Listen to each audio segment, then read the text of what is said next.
روایات میں آتا ہے کہ جب بنی اسرائیل نے حضرت عیسیٰ علیہ السلام سے معجزہ طلب کیا تو انہوں نے فرمائش کی کہ آپ مٹی سے کوئی ایسی چیز بنائیں جو اڑنے لگے۔ حضرت عیسیٰ علیہ السلام نے مٹی سے ایک چمگادڑ کی شکل بنائی۔ علماء فرماتے ہیں چمگادڑ کا انتخاب اس لیے کیا گیا کیونکہ یہ تخلیق کے لحاظ سے پرندوں میں سب سے عجیب ہے۔ اس کے دانت ہوتے ہیں، یہ ہنستی ہے، اس کے کان ہوتے ہیں اور یہ انڈے دینے کی بجائے بچے دیتی ہے جو دودھ پیتے ہیں۔ آپ علیہ السلام نے مٹی کا پتلا بنا کر اس میں پھونک ماری تو وہ فوراً اڑنے لگی۔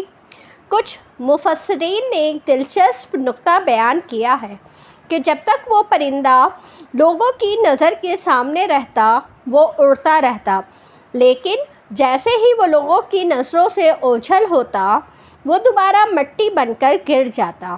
اس کی حکمت یہ بیان کی گئی ہے تاکہ خالق اللہ اور معجزہ دکھانے والے نبی کے کام میں فرق واضح رہے، یعنی مستقل زندگی دینا صرف اللہ کا کام ہے، جبکہ معجزہ وقتی طور پر نبوت کی سچائی ثابت کرنے کے لیے ہوتا تھا۔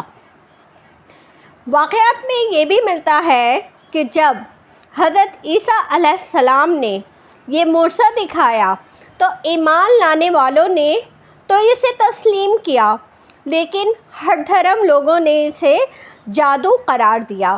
انہوں نے کہا کہ یہ تو نظر بندی ہے، حالانکہ وہ پرندہ ان کے سامنے گوشت پوست کے ساتھ اڑ رہا تھا۔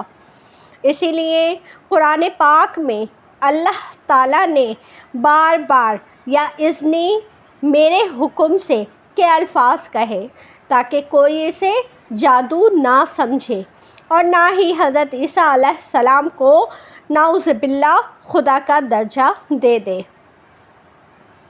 اور ہمیں یہ بات بھی اپنے ذہن میں رکھنی چاہیے کہ معجزہ محض ایک کرشمہ نہیں تھا، بلکہ اس وقت کی مادہ پرست قوم کو یہ باور کرانا تھا کہ مٹی کو زندگی دینے والا صرف اللہ ہے اور عیسیٰ علیہ السلام اسی قادر مطلق کے بھیجے ہوئے سچے پیغمبر ہیں۔